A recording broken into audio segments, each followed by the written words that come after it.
I think there are two teams in this conference that are legitimately good, and it's not up for debate, and it's these two teams. It's Purdue and Ohio State. I thought this was a critical game for Purdue to get, because if they don't get this game, they're 2 losses in the column in the conference behind Ohio State without a tiebreaker. And you can debate how much a conference championship matters anymore, but I think this does matter to Chris Holtmann in Ohio State, who I don't believe has one since he's been there. Close game, back and forth. Ohio State had an early lead. Purdue was magnificent in the second half, and it started with Fletcher Loyer, who we got to talk to. But first, let's just go around the horn. T.O., as much as you like to joke, and maybe not even joke, as much as you like to diss the Big Ten, you like this Purdue team, right? I am joking. First of all, I want to be abundantly clear. I'm joking. But I mean, come on, he's got to be joking because he comes from the ACC, where okay. 2.5 bid ACC this year, huh? It's the 2.5 bid ACC this year. 6-bit ACC, but we'll move on. we'll move on. No, anybody with Zach Edey on their team certainly helps. Fletcher Loyer, like the intestinal fortitude of this young man, and to be able to process what Matt Painter wants him to do in year one, to me, is just bananas. Because we've talked with Hummel several times about Painter's playbook. Like, it is not small. Like, he is going to call plays. There's a lot to digest. They're going to play a certain way. And I think it's really interesting to see a young man, a freshman, be such a key piece to that team.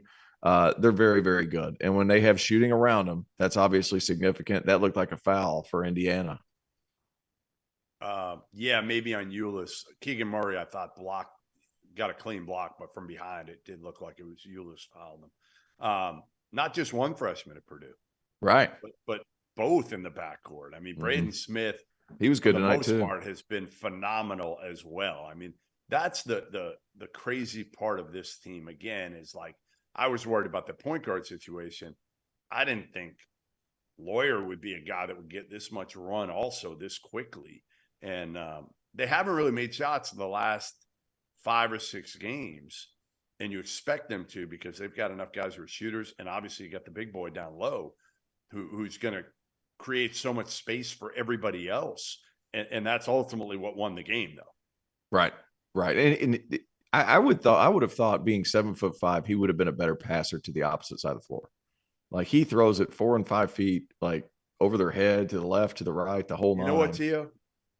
2 things. And I only know this because I'm working on a story on Zach Edey. Okay. One is he's only been playing basketball for about 6 years. That's right. And that's a great point. Number 2, he was a baseball player growing up, and he was a first baseman. So he wasn't a thrower, really. Right. He was a guy that when you watch him get on the floor, I was talking to his mom about this, Julia, and she said, like, watch him when he gets on the floor and everybody kind of yells and can't believe he's diving on the floor. It's because when he was a first baseman, he was laying out to try to get some of those balls that were thrown to the left and the right. So it's a little different with Zach Edey because he's still so young to the game of basketball. He was, again, a hockey and a baseball player growing up. Could you imagine 7'5" coming at you on skates? Crazy. That's insane. Or 7'4" throwing. He's 7'4", I think, is accurate. Let's not give him any more than, he's already 7'4". We got to make him 7'5". I mean, the poor kid. But like Randy Johnson, I think, is the record at 6'11". Now he's a 6'11". 6'11", whatever it was, 6'11". Big Randy Johnson fan, T.O.? Big unit. Yeah, is that a foul? Not a shooting foul. I believe they called it on the floor. They called it on the floor first. By the way, we're talking Zach Edey. Maybe we should start calling him Shaq Edey. In fact, to that extent, we are going to have a new shirt in the Field of 68 .shop later this week that you can get if you want to support Zach Edey's ongoing case for National Player of the Year. But while Zach Edey was good yet again tonight, the guy who hit the big shot was Purdue's Fletcher Loyer. We got a chance to sit down and talk to him just a few short moments ago. Here's that conversation. All right, we are joined by the man who hit the biggest shot of the evening. That would be Purdue's Fletcher Loyer, 71-69 win for the Boilermakers. First of all, Fletcher, congratulations. Big road win for you guys. This was a pretty big game as far as Big Ten implications go. How does it feel to go to Ohio State come out with a victory. Yeah, I mean, we needed it. We knew coming in, dropping a close one to Rutgers the other night, we knew we needed to come out with a win. And a little bit ugly first half for myself and the team, but we knew we had to come out battling in the second half because we knew we couldn't drop 2 in a row. Yeah, Fletcher, you know the saying, you can't hit the broadside of a barn. That was kind of you in the first half, right? I mean, yeah, you're not wrong. 0 for 6, 4 turnovers. At times it looked like he might have been playing for the Buckeyes in the first half, but second half, man, you were on fire. I mean, you made the big shots, but what's it like playing with Zach Edey down the stretch there? Because again, you got such an easy one at the end. You get a lot of easy ones playing with Zach, but kind of what's it like, and what was it like tonight with the tale of 2 halves for you? Yeah, I mean, he's just so dominant. We're down 3 with 50 seconds left, and we're not worried at all because we know we can go get a 2 without even blinking. So we knew we were going in there. We knew they had to either double him or dig into him. So our shooters were just spaced out, ready to shoot it when we threw it in. Hey, Fletch, when they doubled off of you, I know you've hit a lot of big-time shots at Homestead High School, but being a freshman at Purdue, at Ohio State, where does this shot rank in your hierarchy of shots made by Fletcher Loyer? I mean, it's definitely number one. I'd say winning that Big Ten game and one we really needed for the team and to win this Big Ten championship is what we're all focusing on.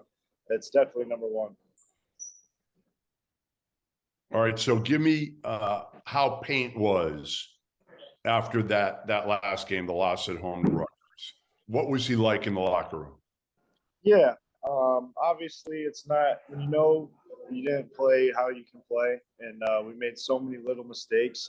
Obviously got on us a little bit, and we had a lot of film and 2 pretty intense practices. So really just us focus on little things and getting ourselves prepared more than worrying about the other team.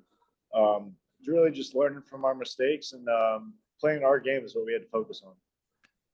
I have to ask you, when Goodman referenced Paint, I have to ask you about Paint. We have these Paint Crew T-shirts, the whole 9. We're trying to sell them and get some merch to the people. But my question to you is, coming in as a freshman and being a part of this team with Zach Edey and being a young fella on the team, what's the adjustment been like playing for somebody like Matt Painter? Because Robbie Hummel's told us that playbook's about as big as the Bible. So, like, that's my question. How has that adjustment been to you? That's a lot of information to process. How has it been for you coming in your first year and being a significant contributor? Yeah, it's been a lot to take in, and coming in, seeing all the plays we do run and all the actions we have. It's something you look at and you're just in awe. But getting to know him and getting to know his style of coaching, it's very impressive. It's something I've never really seen before. He's an offensive mastermind. That's how I would describe it. But really, just learning from him. And if one day I want to get into coaching, he's something I would model my coaching after. So he's just someone you look up to, and you're so impressed by all the knowledge he has and how he expresses that to us as players.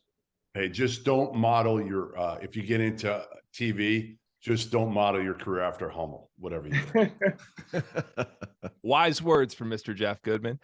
Fletch, so I'm a Big Ten guy through and through. I'm a Michigan State graduate, though. So I'm very familiar with the Loyer family. And I got to tell you, our own Rob Doster at A10 Media Day asked your brother who would win one-on-one, who wins whenever you guys play. Foster said he gets the best of you. Am I supposed to buy that? Is that real? We haven't played in a while, but I think I could take him. I think it'd be a good game. But he's a great player. He's very smart, so he might be able to outsmart me a little bit. But I look up to him a lot, and I learn a lot from him. That's a really politically correct answer. That is a really politically correct answer.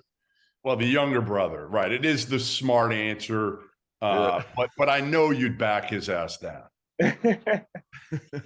If not back him down, at least you're shooting over him, right? I mean, that's just saying. You got the height. Well, Fletcher, congratulations, man. It's been a pleasure watching you guys this year. We wish you continued success. And again, this is Fletcher Loyer, the biggest shot of the night. You may have the play of the night from the Field of 68.